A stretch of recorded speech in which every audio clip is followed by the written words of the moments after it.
ہم اس وقت ملک کے اندر اندرونی لڑائی لڑ رہے ہیں ان کے خلاف جو کہ قبضہ کر کے بیٹھے ہوئے ہیں یا جو رولز آف لا کو فالو نہیں کر رہے. اس کا ہرگز مطلب یہ نہیں ہے کہ ہم اتنے بزدل ہو چکے ہیں کہ ہم اپنی اندرونی لڑائی کی وجہ سے اپنے پاکستان کا دفاع کرنا بھول جائیں یا پاکستان کے جو دشمن بھی ہم پر باتیں کوسنے لگیں تو ہم وہاں پر خاموشی کا اظہار کریں یا ہم اپنی افواج کو اکیلا چھوڑ دیں یا ہم ان کے ساتھ سٹینڈ نہیں لیں گے. اتنے بزدل بھی نہیں ہیں. لیکن آپ بھی اتنی بڑی توپ نہیں ہے جس طرح آپ ٹی وی میں اپنے قصے یا میڈیا پر آ کر لوگوں کو شو کروا رہے ہیں. 76 سالوں سے اگر اتنی آپ بڑی توپ ہوتے تو 76 سالوں سے کشمیر کا مسئلہ جو ہے جو الجھا پڑا ہوا اب تک سالو ہو چکا ہوتا.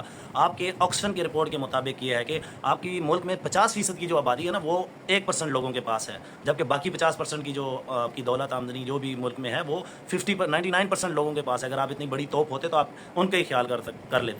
یونیسیف کی رپورٹ کے مطابق آپ کے ملک میں تقریباً 36 سے 37% ایسے لوگ ابھی بھی موجود ہیں جو اپنا وزن ہی پورا نہیں کر سکتے. مطلب ان کو 2 ٹائم کا کھانا بھی میسر نہیں ہے کہ وہ اپنے غذات ایسے پوری کر سکیں کہ وہ اس پر کھانا ایسا کھائیں کہ وہ اپنی وزن کو بڑھا سکیں. پھر آکسفورڈ رپورٹ کے مطابق, یونیسیف رپورٹ کے مطابق ہی زیادہ سے زیادہ لوگوں کو